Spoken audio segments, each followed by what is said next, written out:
Kurban bayramından sonra. Ver. Ver.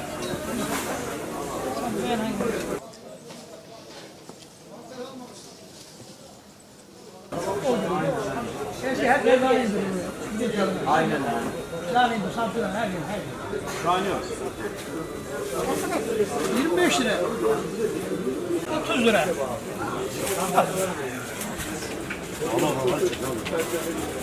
Bal çek. Ne kadar? 85. Valla hepsi bu, başka yok. Ayva bağlı.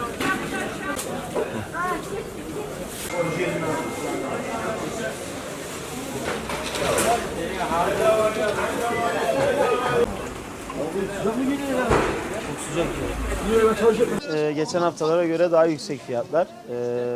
Yani Ramazan'dan dolayı da söylenilmiyor tabii ki. Tarsus'ta, Adana'da, Hatay'da yapılan yağan yağmurlardan dolayı fiyatların yükseldiği söyleniliyor.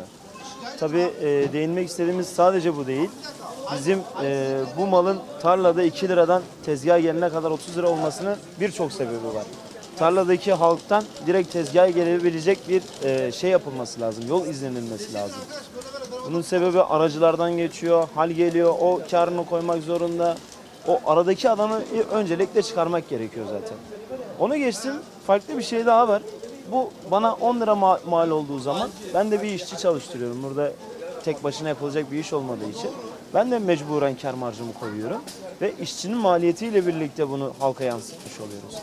Yani bunun birçok nedeni var. Sadece yükselmesi fırsatçılıktan doğmuyor. Aradaki aracılardan tut, yağışlar, her şey bunun sebebiyeti.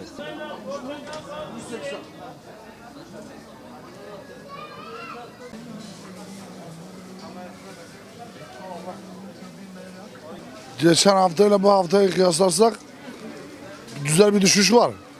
Yani salatalıkta bir 30 lira bir düşüş var. Domateste bir 10 lira düşüş var. Efendime söyleyeyim, biberde bir 10 lira düşüş var. İspanaktan öyle, aynen öyle. Yani düşüşler bayağı var yani. Bir değerlendirme yap, fiyatları görsünler. Geçen haftaki fiyatlar zaten kayıtlıdır, yazılıdır yani. Yağışlardan dolayı. Yağış vardı. Antalya olsun, Mersin olsun, İzmir olsun. Sera olan bölgelere yağmur vurduğu zaman yarısı telef oluyor. İster istemez yansıyor fiyatlara.